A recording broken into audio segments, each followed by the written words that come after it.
Hey, I'm Ryan backstage at Montreal Comiccon with the mighty, incredible Dante Basco. You just got off stage, and something I've learned about you today is not only are you an incredible actor, incredible voice actor, but you're a hell of a dancer too, and that would explain why Rufio was the coolest dude in the world when I was growing up. Well, yeah, definitely. That's explain that because a lot of stage combat is learning a lot of choreography. So, but a lot of sword fighting too. A lot of hours learning sword fighting. So, but I was a dancer before I was an actor, and I love being a dancer. I love, once a dancer, always a dancer. Yeah.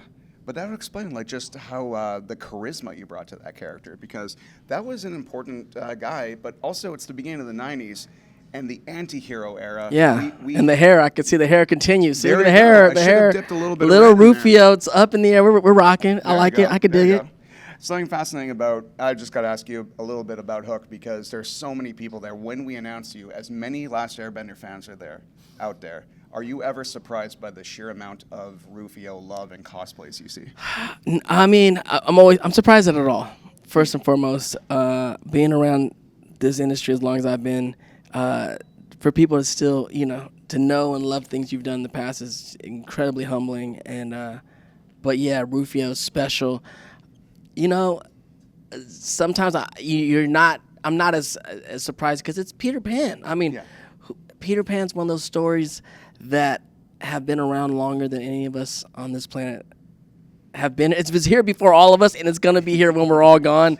And so to have a little piece of that world, you see how we all love that story so much. Yeah. But a bit about Last Airbender. So I am a late fan to Last Airbender, but absolutely love it. You also are coming into this, in comparison to Rufio, you're a character who's kind of given Pan a little bit of crap coming back to Neverland. You're like, but in Last Airbender, you start off primarily as a villain, but then you become an ally, a friend. Do you find that you are much better at character arcs where you take the character on a journey for the audience, where they're supposed to hate you, but they love you, and then they're happier?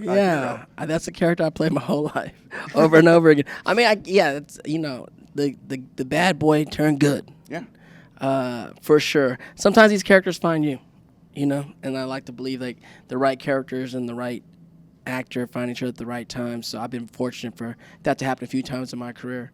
But yeah, the bad boy turned good. I guess it's a good theme for my life. Excellent. And lastly, when I first watched Hook, I was in Lost Boy's age. Yes. When I recently watched Hook, I realized I'm almost Peter Pan's No, age. me too. You and me both. And I'm kind of realizing, when you look back on your youth, you're like, man, I was so happy once I could fly, in a metaphorical sense. And then, a hook is a nice story because it's how to make yourself happy again and be able to fly and connect with your family. What is your happy thought that you think you would need in order to fly? Well, yeah, I'm going to be a father soon, which is amazing, and we're excited. And people tell me, as amazing as Hook is when you watch it, it changes incredibly once you become a father. So I look forward to that. But my happy thought, I'm sure, will be my baby boy coming. But right now, it's definitely my wife. Excellent. Dante Basco, he's here all weekend at Montreal Comic Con. Come see him at his table. This is absolutely amazing. Thanks so much for coming. Thank you so much.